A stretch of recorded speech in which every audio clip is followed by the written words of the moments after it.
we have to guard against two things. We have to guard against hysteria. And look, my business is not immune to hysteria. But we also have to guard against complacencies. I'll use the word as a placeholder right now. So look, in the best of all possible worlds, he has a good cabinet within the context of the presidency itself.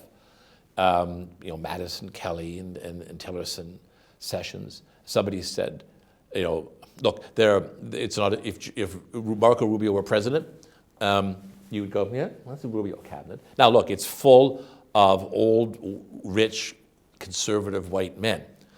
But the United States has been governed by old, rich, conservative white men since it was founded. And given the current context, you could do worse.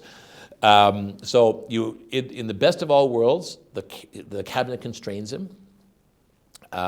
He goes running into areas where we've already seen it with torture. He gave during his meeting with Theresa May a few days ago, he was asked about torture, and he said, "Well, look, I don't know what the problem is. I don't see why people don't use it. It's just another means of interrogation, and I've always supported torture. But my defense secretary says he absolutely refuses to permit torture, and he's the defense secretary, so I defer. I don't know why, but I defer." So you go, well, all right.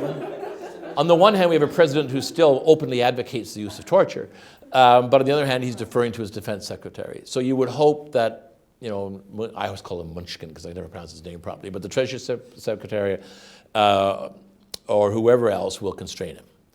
And the Republican Congress, which used to be a pro-free trade Congress and a low-tariff Congress, will constrain him. And so you'll have, and he's a negotiator. So they'll do deals. And I'm just appalled by the fact that he's put Taiwan on the table. That is not what you do with China. That's putting the Seventh Fleet in the Straits of Taiwan in order to get a trade deal. And things like that go south very quickly. So you would hope that in conversations with Taiwan, his trade secretary, who nonetheless hates China, and his Secretary of State and the Secretary of Defense would say, you cannot use Taiwan as a bargaining chip in getting the Chinese to reinflate their currency. So let's assume in that good world that happens. And there are problems, there's damage done, but not sufficient to change the fundamental global order.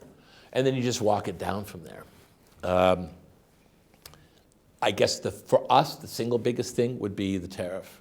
Do they really believe that the way to repatriate jobs from low-wage markets is to impose a 20% import tariff on all countries? They certainly seem to be prepared to impose it on Mexico, which is a tragedy for NAFTA and for Mexico. Does that extend everywhere? Does that extend to the European Union and to China? And of course, does it extend to Canada?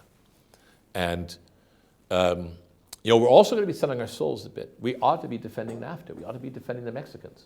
This is a trade agreement that we've been at for 2.5 decades. It's benefited us all. And now we're just going to throw the Mexicans under the bus. That's tragic. And it's not it's not our best hour by any means. But we have to protect Canadian jobs.